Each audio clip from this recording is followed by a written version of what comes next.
boys, we're back. Everybody's seen court cam. We're gonna watch this fucking thing. Someone sent me this. Man convicted of murder and carjacking. All right, let's check it out. The people of the state of Michigan have proven each of these counts. First up, we're in Muskegon, Michigan for the trial of Robert G. The 31-year-old was charged with numerous crimes, including... Didn't he have a fucking evil glare? This dude just looks evil. Not right here, he looks like a fucking pedo. But in court, he looked like a... murder, 2 counts of felony firearm. Oh, that's 30 years. Murder. No, you're life sentence, brother. I missed that one. Sorry, guys. Murder following an incident that began outside this bar.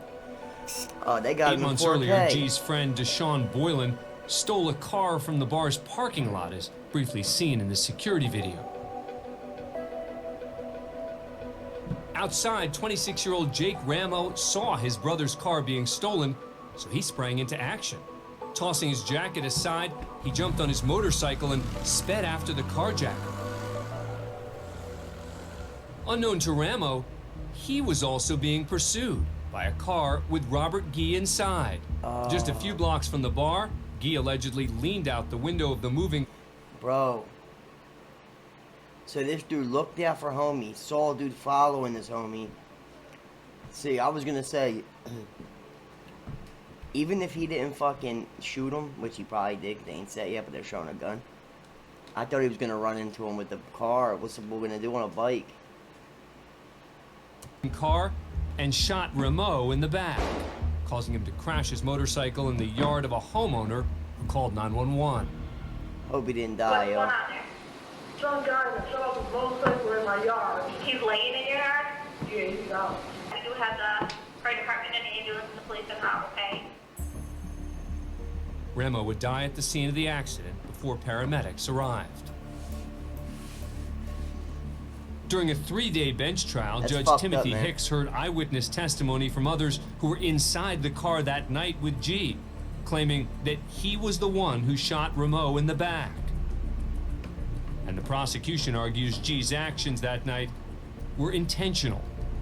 He puts his entire head, neck, torso, arm out that window to take aim.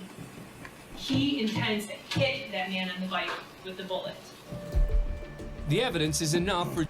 He leaned over and asked his lawyer, so I'm fucked, right? Like, I'm fucked? Yeah, alright. Judge Hicks to find Gee guilty of first-degree murder. See, you know, I don't get why does some have a trial? Why does the judge does it? You know what I'm saying? Like, how do they figure out, you know?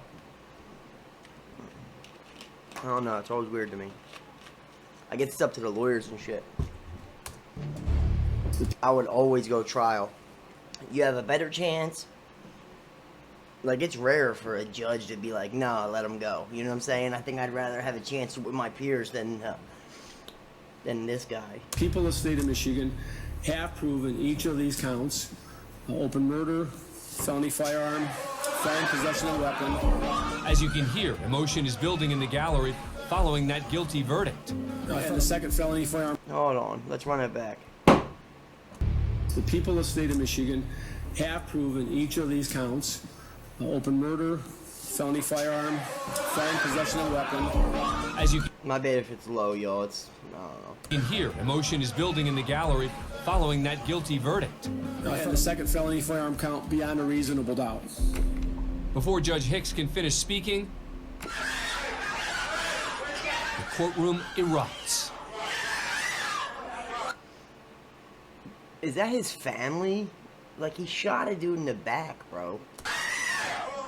Dude's a bird. What caused the outburst from the gallery? Started when G first appeared woozy and rests his head on the table. Members of his family believe he's having a medical issue and could faint in his chair. As a deputy checks on G, who appears responsive, some of his family members are removed from the courtroom. Moments later, Judge Hicks tries to continue with the proceeding. The court says this. I don't get it. So dude's woozy, puts his head down. Here's the commotion. The commotion's actually for him, but he don't know that. So he just pops up and turns around. Come on, bro. Stop playing with me. But is interrupted again by the screaming outside the courtroom. Finally, things settle down, just in time for the family's concerns to be realized, as the defendant passes out in his chair. We're gonna leave the courtroom, Your Honor. Okay. We're going to take Mr. G out of the courtroom? All right. Come on, Robert. Yeah, Robert G. would return to the courtroom under his own power to complete the hearing. He was later sentenced to life in prison without parole for the Dickhead. murder of Jake Remo. As for Deshaun Boylan, who stole Remo's brother's car and set the entire chain of events in motion, he was found guilty of first-degree felony murder in perpetration of a larceny, and was also You stole a car and got life. Definition, dickhead. sentenced to life in prison without parole. Thanks for being a... So what do you think? Like, you don't think it was weird that homeboy, like, lifted his head up as soon as he heard the commotion? I don't know. Be back with another Holla at Your Boy.